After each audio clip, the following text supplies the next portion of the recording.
Hey, salut à tous, c'est Adam Bros et bienvenue dans ce tout nouveau Pop Culture Time. Aujourd'hui, on va parler Connexion 8 et Netflix. On va parler de Sense8.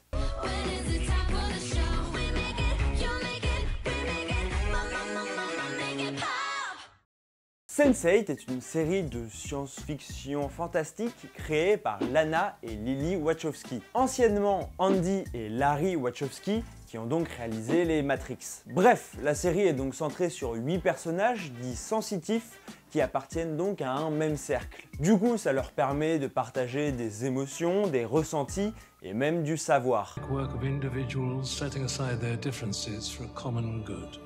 But what we see is not what people saw hundreds of years ago. How we see changes because our senses are evolving. Selon les Wachowski, l'idée de la série date d'il y a quelques temps, et notamment de l'envie de parler des nouvelles technologies, qui nous rapprochent autant qu'elles nous éloignent. Un thème qu'elles avaient déjà un peu abordé dans Matrix. La série a donc été écrite et pensée pour 5 saisons. La première saison est diffusée dans son intégralité sur Netflix le 5 juin 2015, et la deuxième le 5 mai 2017. La série se construit alors une fanbase assez solide, quand tout à coup, le 1er juin 2017, Netflix annonce l'annulation de la série. Autant vous dire que ça a pas trop plu aux fans qui ont carrément lancé un mouvement pour tenter de la sauver. Et pour l'anecdote, Inkhamster, qui est donc un site dont je vous passerai le contenu, a même proposé aux Wachowski de réaliser une 3e saison. La série étant basée en partie sur la sexualité des personnages, mais on va y revenir dans l'analyse. Bref, face à toute cette pression, Netflix accepte finalement de produire un dernier épisode de 2h30 qui est sorti le 8 juin dernier. Et pour en revenir plus spécifiquement au contenu, c'est donc une série qui est particulièrement basée et centrée sur ses personnages et leurs interactions, puisqu'ils sont tous plus ou moins connectés. Les réalisatrices en ont d'ailleurs profité pour faire passer un message à travers ces personnages. Mais tout ça, on va en parler dans l'analyse. Parce que je pense que si la série est autant suivie, c'est avant tout grâce à ses personnages plus que grâce à l'intrigue. D'ailleurs, vous savez quoi, si vous regardez la série, répondez au sondage qui s'affiche juste ici pour savoir vous ce que vous en pensez. Et pour centrer une série autant sur des personnages, il faut qu'ils soient approfondis et assez attachants. Pour cela, les réalisatrices ont pris le parti de les présenter à chaque fois dans un moment de faiblesse ou de doute. Avant même qu'ils obtiennent leur pouvoir, ils sont montrés comme de simples humains. Entre les problèmes rencontrés par les LGBT, par les mariages quasi forcés, ou simplement par le fait d'être une femme, on voit bien que les personnages sont véritablement ancrés dans notre monde et se confrontent donc à ces problèmes. Your life is either defined by the system or by the way you defy the system. As long as we're together, I know that there's nothing we can't do.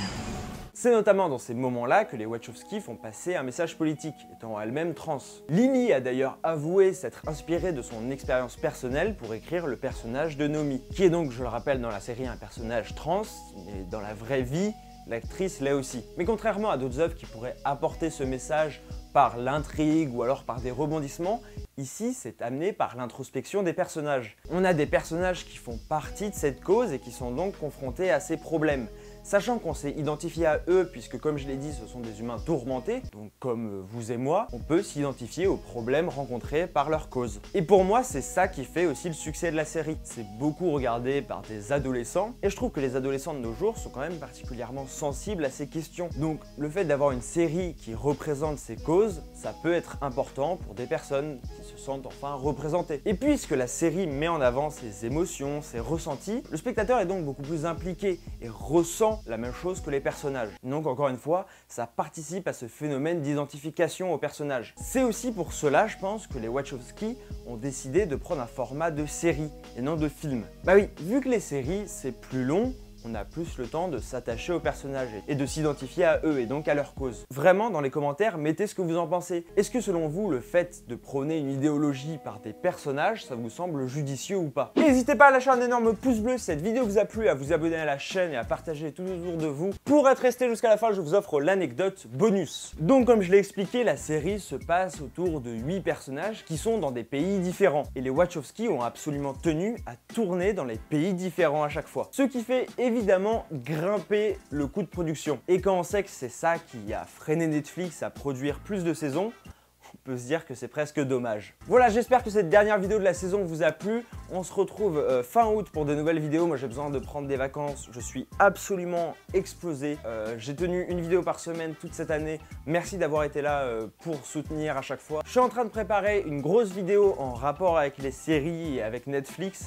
Je peux pas vous en dire plus parce que c'est juste un projet et si jamais ça se fait pas pour X ou Y raison, je préfère pas trop vous en parler. Mais j'essaye de préparer ça pour septembre-octobre. Enfin, je pars en vacances mais je ne vais pas rien faire. Je vais préparer un peu la rentrée, peut-être des nouveaux concepts, l'évolution des vidéos.